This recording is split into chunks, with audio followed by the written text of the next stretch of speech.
Hello बच्चों, welcome to global study.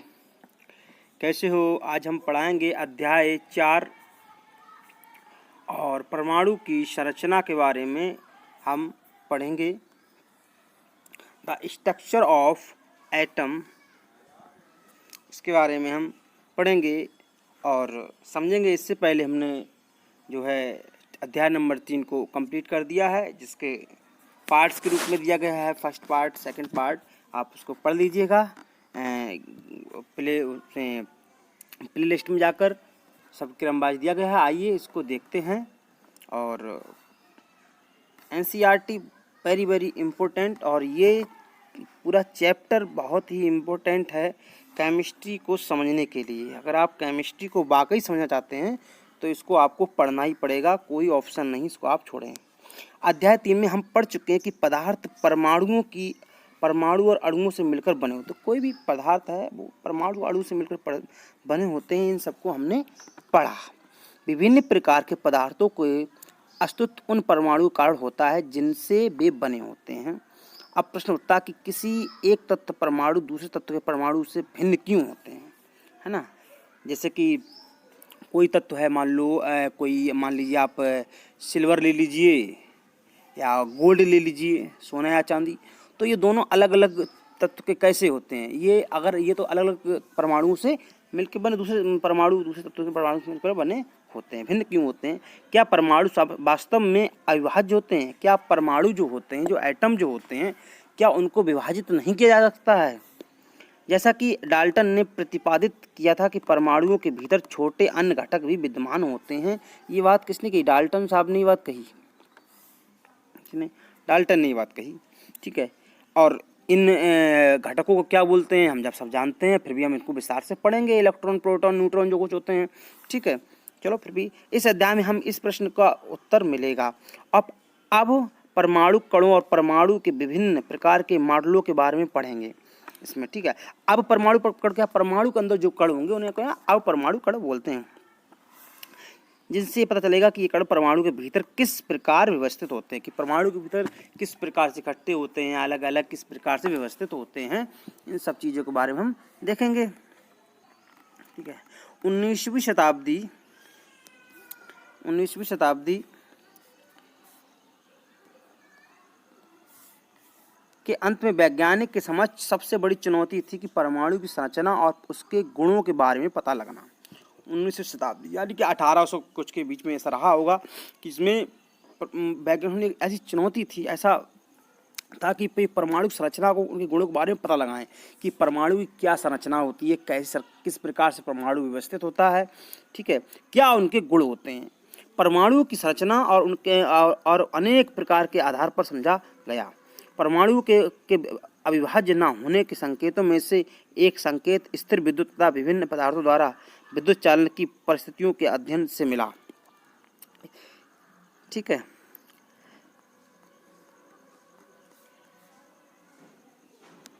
तो पदार्थ के आवेशित कण, किसी को कोई पदार्थ है उसमें आवेशित का मतलब क्या है? कोई भी चार्ज आ जाना। अब आप जानते हो चार्ज कैसा हो सकता है? चार्ज नेगेटिव भी हो सकता है और पॉजिटिव। चार्ज दो प्रकार के होते हैं, या तो धनात्मक या तो ऋणात्मक। दो प्रकार के ही चार्ज होते हैं, है ना। चार्ज क्या होते हैं? दो प्रकार के ही चार्ज होते हैं, ठीक है। तो इस क्रियाकलाप में हम इन चीज को पढ़ेंगे, ठीक है।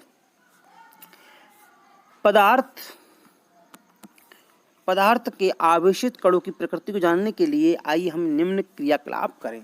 तो हम इस क्रियाकलाप को देखेंगे। सूखे बालों पर कंघी कीजिए, और ये ज़्यादातर हम लोग करते भी हैं। हम लोग जब स्कूल में पढ़ते थे, और आपने भी ऐसा किया होगा, सभी लोग करते हैं कि जब हम पेन को अपने बालों में जब रब करते हैं और फिर छोटे छोटे टुकड़े कागज के लेते हैं, तो वो कागज के कण उसमें पेन में चिपक जाते हैं। और ऐसा ही कुछ इसमें दिया गया है। क्या है? सूखे बालों पर कंघी कीजिए। क्या कंघी कागज के छोटे छोटे टुकड़ों को आकर्षित करती है? तो आप इसको करके देखेंगे, अवश्य करेगी। आप देखना, जब आप कंघी करो या फिर पेन को अपने बालों में ऐसे थोड़ा रगड़े, थोड़ा रब करें, और फिर जब आप छोटे छोटे टुकड़ों को आप उन पे ऊपर से थोड़े करेंगे तो वो अपने आप उसमें चिपक जाएंगे। ऐसा लगेगा कि कोई चुंबकत्व का काम कर रहे हैं, कोई चुंबक वाला काम कर रहे हैं, ठीक है। ये देखते हैं और क्या है।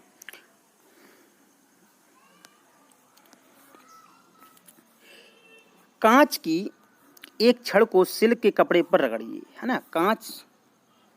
कांच की एक छड़ ले लेते हैं और सिल्क कपड़े, और इस छड़ को हवा से भरे गुब्बारे के पास ले। कोई गुब्बारा है, ठीक है, अब वो हवा से भरा हुआ गुब्बारा है ना, कोई गुब्बारा है, ये हवा से भरा हुआ है। अब इस छड़ को क्या करें, जो कांच की जो छड़ थी वो हम इसके पास लेके यहाँ पर आएंगे। जब इसके पास लेके आएंगे, हवा भरे गुब्बारे के पास ले, क्या ध्यान देते हैं, तो आपको ये लगेगा कि जब हमने इसको रब किया था तो इसके ऊपर कोई चार्ज आ गया होगा। चार्ज, मान लो पॉजिटिव चार्ज इसके ऊपर आ गया, सपोज दैट, ठीक है। और ये जब और इसके ऊपर चार्ज, तो ये इसके ऊपर अट्रैक्ट होने लगा, क्या होगा, इसके तरफ जाने लगेगा, अट्रैक्ट होगा। ऐसे करके ये अट्रैक्ट होगा, ठीक है, अट्रैक्ट होने लगेगा, ठीक है, अट्रैक्ट होगा, ठीक है, यानी किस तरफ आकर्षित होगा, आकर्षित होगा, ठीक है। तो इन क्रियाकलापों के बारे में हमने पढ़ा। आप देखते हैं क्या है, क्रियाकलापों को क्या निष्कर्ष निकलता है, देखते हैं। इन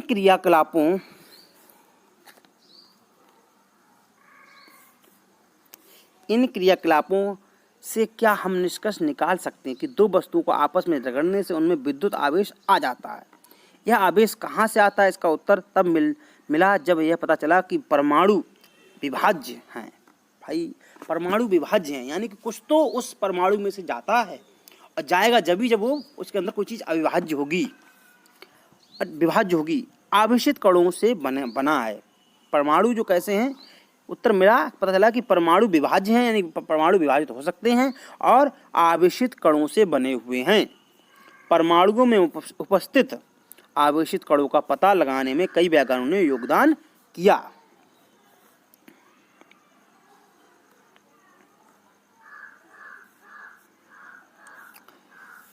उन्नीसवीं शताब्दी तक यह जान लिया गया था कि परमाणु साधारण अविभाज्य कण नहीं है। ये पता कन्फर्म कर लिया गया था, परमाणु जो हैं कोई साधारण अविभाज्य कण नहीं है, कि ये परमाणु केवल एक कोई कण है, ऐसा नहीं है, क्योंकि परमाणु भी विभाजित हो सकता है। ये इलेक्ट्रॉन, प्रोटॉन, न्यूट्रॉन में आगे हम देखेंगे, इन चीज़ों में विभाजित हो सकता है, बल्कि इनमें कम से कम अब परमाणु कण इलेक्ट्रॉन विद्यमान होता, जिसका पता जे थॉम्सन, देखो जे थॉम्सन कह लो या जे थॉम्सन कह लो, अलग अलग, वैसे जे थॉम्सन एनसीईआरटी दिया, तो आप इसको ध्यान रखिएगा, जे थॉम्सन, है ना, इंग्लिश में थॉम्सन बोल देते हैं इसको, ठीक है। इन्होंने पता लगाया किसको, इलेक्ट्रॉन के बारे में। इलेक्ट्रॉन विद्यमान होता है जिसका पता जे थॉम्सन ने लगाया। इलेक्ट्रॉन के संबंध में जानकारी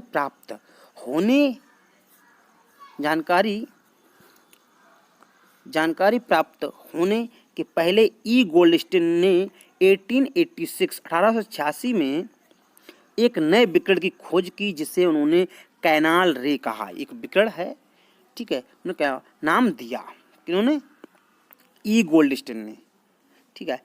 ये किरणें धनावेशित विकिरण थी, कैसी, धनावेशित, यानी कि पॉजिटिव चार्ज, ठीक है, विकिरण थी, ठीक है, कैसी, धनावेशित विकिरण थी, जिसके द्वारा अंत दूसरे अपरमाणु कणों की खोज हुई। तो पहला वाला जे थॉम्सन ने बताया, फिर ई गोल्डस्टीन ने बताया। पहले वाला था चार्ज इलेक्ट्रॉन, वो तो, अब ये प्रोटॉन वाली धनावेशित, तो प्रोटॉन होगा भाई। धनावेशित जो होता है वो क्या होता है, प्रोटॉन ही होता है, जिससे P+ से दर्शाते हैं, यही होता है।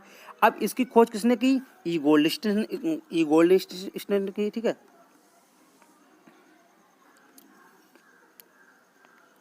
ठीक है, ई गोल्डस्टीन ने की है, ठीक है। तो आइए देखते हैं।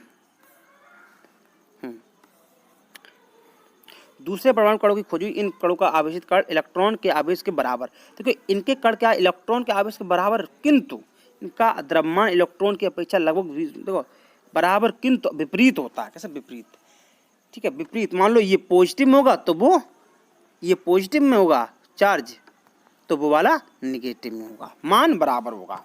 1.6 10 टू द पावर 19, उसमें -9 प्लस 19, ऐसे चार्ज होगा, ठीक है। अभी देखते हैं। और प्रोटॉन जो धनावेश की जो अपेक्षा लगभग 2000 गुना अधिक होता है, इनको प्रोटॉन नाम दिया गया। जो धनावेश था उसका नाम क्या दिया? प्रोटॉन दिया गया। सामान्य इलेक्ट्रॉन को ई से और प्रोटॉन को पी से दर्शाया जाता है। समझ गए? प्रोटॉन का द्रव्यमान 1 इकाई, तो इसे हम +1 रखेंगे। और इलेक्ट्रॉन का द्रव्यमान नगण्य, तो इसको हम क्या रखेंगे? -1 माना जाएगा, क्योंकि उसको हम विपरीत मान देंगे भाई। प्रोटॉन को हम दिखाएंगे ऐसे P+ से और इलेक्ट्रॉन E- से। ठीक है। अब क्या है, इसका मान जब हम दर्शाएंगे तो मान लो हमने इसका 1 है, इसका मान लो हमने 1 रखा, तो इसका मान हम रखें -1, क्योंकि होता बराबर मगर विपरीत होता। क्या होता? विपरीत होता है। ये तो हो गया द्रव्यमान की बात हो गई। लेकिन चार्ज की बात करें तो चार्ज होता है 1.6 ×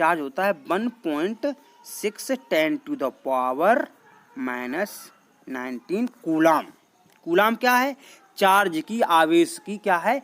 इकाई है, यूनिट है। और ये तो हो गई किसकी? इलेक्ट्रॉन की, क्योंकि इसमें माइनस है। ऐसे ही अगर 1.6 ×10⁻⁻19 अगर हो जाए तो ये हो जाए किसका?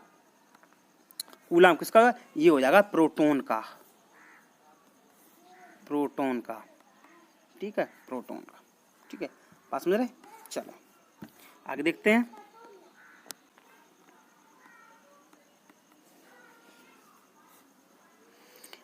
ऐसा माना गया कि परमाणु प्रोटॉन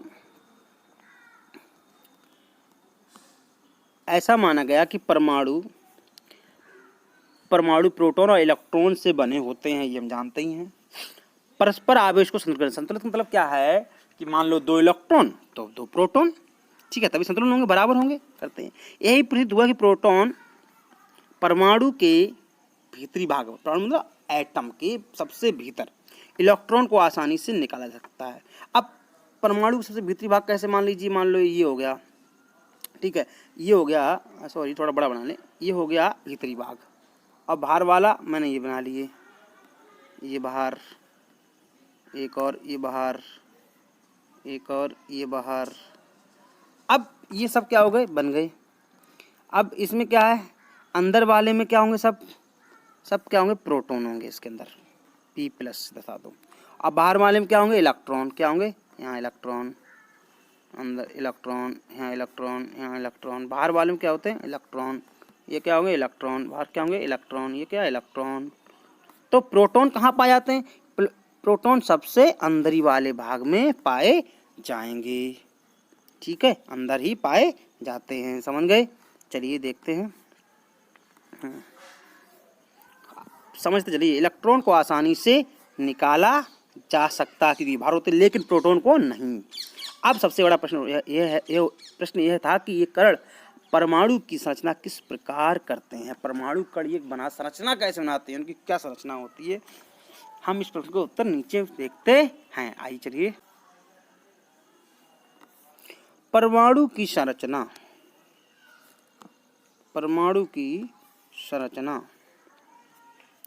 स्ट्रक्चर ऑफ एटम, तो इसके बारे में हम देखते हैं।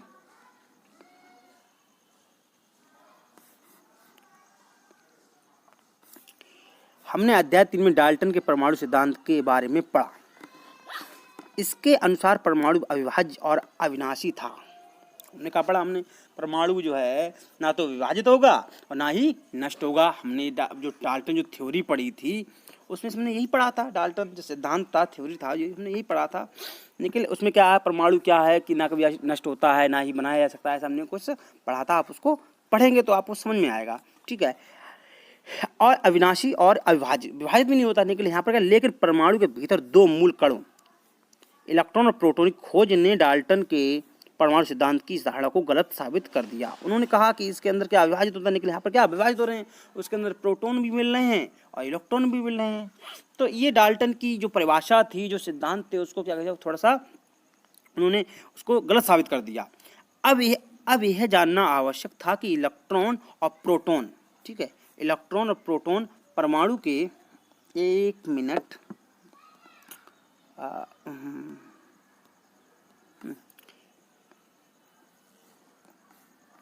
इलेक्ट्रॉन और प्रोटॉन परमाणु के भीतर किस तरह व्यवस्थित है, तो इस संरचना के बारे में ही तो हम जान पाएंगे किस तरह व्यवस्थित है। ठीक है, किस तरह व्यवस्थित हैं। इसको समझने के लिए बहुत से वैज्ञानिकों ने विभिन्न प्रकार के मॉडलों को प्रस्तुत किया। ये नहीं कि एक ही वैज्ञानिक ने मॉडल दे दिया कि भाई अंदर प्रोटॉन होंगे बाहर ऐसे करके, तो इससे पहले भी और बहुत से लोग वैज्ञानिक आए, उन्होंने अलग अलग अपने मॉडल दिए और वो उनका जब वो हुआ तो उसको सत्यापित किया गया कि ये ऐसा नहीं, इसमें ये कमी, बहुत से ऐसे। आइए जानते हैं। जे थॉमसन पहले वैज्ञानिक थे जिन्होंने परमाणु संरचना से संबंधित पहला मॉडल प्रस्तुत किया। किसने? J Thomson. जे थॉमसन ने क्या और किया था? जे थॉमसन ने इलेक्ट्रॉन की खोज भी की थी। ठीक है, ये हमने पहले पढ़ा। ठीक है, हाँ, ये बात ध्यान रखना। और प्रोटॉन की ई गोल्ड स्टेन ने की थी। किसने की थी? ई गोल्ड स्टेन ने। ठीक है, तो आइए थॉमसन के, अब हम थॉमसन कह लें, थॉमसन कह दें, उनके परमाणु संरचना के बारे में पढ़ते हैं। ठीक है, किसके? थॉमसन के परमाणु संरचना के बारे में पढ़ेंगे। ठीक है, थॉमसन एटॉमिक मॉडल। तो देखते हैं क्या है। थॉमसन ने परमाणु संरचना से संबंधित एक मॉडल प्रस्तुत किया जो क्रिसमस केक की तरह था। कैसा? क्रिसमस केक की तरह था। इसके अनुसार परमाणु एक धनावेशित गोला था और इसके इलेक्ट्रॉन क्रिसमस केक में लगे सूखे मेवों की तरह थे। तरबूज का उदाहरण भी ले सकते हैं, जिसके अनुसार परमाणु धनावेशित तरबूज के खाने वाले, ठीक है, एक मिनट, हाँ, खाने वाले, ये दिखा, लाल भाग की तरह बिखरा है, जबकि इलेक्ट्रॉन धनावेशित गोले में तरबूज के बीज की भांति धसे हुए हैं। अच्छा, इसमें आपको क्या समझ में आ रहा है? हमने स्ट्रक्चर में ये देखा या पढ़ा कि प्रोटॉन बीच में होते हैं, लेकिन यहाँ पे हमें ऐसा कुछ नहीं दिख रहा है। देखिए आप, ऐसा कुछ भी नहीं दिख रहा है। इसमें आपको साफ साफ ये दिखाया गया है कि इलेक्ट्रॉन पूरे परमाणु में बिखरे हुए हैं। यहाँ पर भी इलेक्ट्रॉन, यहाँ पर भी इलेक्ट्रॉन, यहाँ पर भी इलेक्ट्रॉन, यहाँ पर सब जगह इलेक्ट्रॉन विद्यमान है। ये जे थॉमसन साहब ने पहला इलेक्ट्रॉन मॉडल दिया, जो तरबूज में पूरे में बिखरे हुए हैं। और तरबूज काटोगे तो भी ऐसा नहीं कि सेंटर पे यहाँ पर भाई बीज नहीं होंगे और चारों तरफ बीज होंगे, ऐसा कुछ नहीं है। सीड्स सब जगह स्प्रेड होंगे उसके अंदर। तो ये पढ़ा दिया मॉडल। ठीक है, आइए देखते हैं। ब्रिटिश वैज्ञानिक थे जे थॉमसन के बारे में थोड़ा सा है तो जान लें, तो थोड़ा सा उनके बारे में जिज्ञासा और अच्छी रहेगी और समझ में आता रहेगा। ब्रिटिश भौतिक शास्त्री जे थॉमसन भौतिक शास्त्री थे। ठीक है, उनका जन्म 1856 से 1940 का जन्म 18 सितंबर 1956 में मैनचेस्टर के किचम हिल क्षेत्र में हुआ था। इलेक्ट्रॉन की खोज के कारण 1906 में उनको भौतिक शास्त्र में नोबेल पुरस्कार भी मिला था। उनको इलेक्ट्रॉन खोजे थॉमसन साहब को इलेक्ट्रॉन की खोज की वजह से इनको नोबेल पुरस्कार भी दिया गया था। ठीक है, नोबेल पुरस्कार मिला था। 35 वर्ष तक वे कैम्ब्रिज में कैवेंडिश प्रयोगशाला के निर्देशक थे। कैवेंडिश और उनके शोध के साथ सहयोगियों को भी आगे चलकर नोबेल पुरस्कार मिला। उनके सहयोगी तो उनको भी नोबेल पुरस्कार मिले। ये छोटा सा उनका चर्चा था। अब थॉमसन ने प्रस्तुत किया था जो आपको पता तरबूज वाला, उसमें क्या था क्या है ये देखते हैं। क्या देखते हैं? परमाणु धनावेश गोले का बना होता है और इलेक्ट्रॉन उसे धसे होते हैं। परमाणु क्या कहा? इन्होंने क्या कहा कि परमाणु पूरा धनावेश गोले का है। ये पूरा क्या है? परमाणु है और धनावेश पूरा ये धनावेश है। और इलेक्ट्रॉन जो होंगे वो इस धनावेश में ऐसे धसे होंगे, इस प्रकार से होंगे इलेक्ट्रॉन, ये इलेक्ट्रॉन, ये इलेक्ट्रॉन, ये इलेक्ट्रॉन, ये इलेक्ट्रॉन, इस प्रकार से इलेक्ट्रॉन इसमें धसे होंगे। ये जे थॉमसन साहब ने कहा है। जैसे तरबूज वाला स्ट्रक्चर जो हमने आपको बताया सेम वैसा ही है ये। ठीक है, इस प्रकार से होंगे इलेक्ट्रॉन, उसमें धसे होते हैं। ऋणात्मक और धनात्मक आवेश परिमाण में समान होते हैं। परिमाण मतलब संख्या में समान होंगे। भाई वो अगर ये इतने आवेश होंगे 5 तो वो भी 5 होंगे। इसलिए परमाणु वैद्युत रूप से कहते हैं उदासीन होते हैं। क्या होते हैं? वैद्युत रूप से उदासीन। किसी पे कोई चार्ज नहीं होगा, ना धनात्मक होंगे और ना ही ऋणात्मक होंगे। उदासीन का क्या मतलब होगा समझिए आप। देखिए, मान लीजिए 5 इलेक्ट्रॉन हैं और 5 ही प्रोटॉन हैं। इलेक्ट्रॉन को ई से दर्शा दें, यहाँ प्रोटॉन को दर्शा दें। ठीक है, तो ये क्या होगा, उदासीन होगा, ना इस पे धनात्मक आवेश दर्शाएगा ना ही ऋणात्मक। लेकिन अगर मान लीजिए आपको इलेक्ट्रॉन 5 हैं और प्रोटॉन 4 हैं, हालांकि प्रोटॉन तो कम ज़्यादा होते नहीं हैं, तो प्रोटॉन तो उतने ही रहेंगे, तो प्रोटॉन का दाम हमें ऐसा करना चाहिए कि हम प्रोटॉन को 5 के 5 ही रखो और इसको क्या करें, इलेक्ट्रॉन बढ़ कर सकते हैं, तो इसको हम पहले घटा देते हैं, सॉरी इसको हम कर देते हैं 6। जब हम 6 कर देंगे तो ये अब इलेक्ट्रॉन होंगे ज़्यादा, तो इस पर पूरी बॉडी पे चार्ज होगा माइनस का। अगर यहाँ से इलेक्ट्रॉन चला जाता और इलेक्ट्रॉन बचते कितने, 4 इलेक्ट्रॉन अगर यहाँ रहते हैं कितने, 4, तो ये हो जाएगा धनावेश, क्योंकि फिर प्रोटॉन वाले ज़्यादा, तो फिर इस पर चार्ज बॉडी चार्ज आ जाएगा प्लस वाला, समझ गए। इलेक्ट्रॉन कम हो गए इससे, भाई ये भी 5 और ये भी 5, तब तो कोई आवेश नहीं होगा। अगर इलेक्ट्रॉन 6 हो गए तो इलेक्ट्रॉन ज़्यादा हो गए तो ऋणावेश आ जाएगा। इलेक्ट्रॉन 5 से कम हो गए तो क्या हो गया, ये दोनों बराबर नहीं रहेंगे, कम हो जाएंगे, तो यहाँ पर क्या हो जाएगा, धनावेश हो जाएगा, फिर ये अपने आप को दर्शाएगा। बात समझ गए, छोटी सी बात थी, कोई दिक्कत नहीं। चलिए देखते हैं, यदि थॉमसन के मॉडल से परमाणु के उदासीन होने की व्याख्या हो गई, किंतु भाई व्याख्या हो गई कि भाई ऐसे होगा तो उदासीन होगा, ठीक है।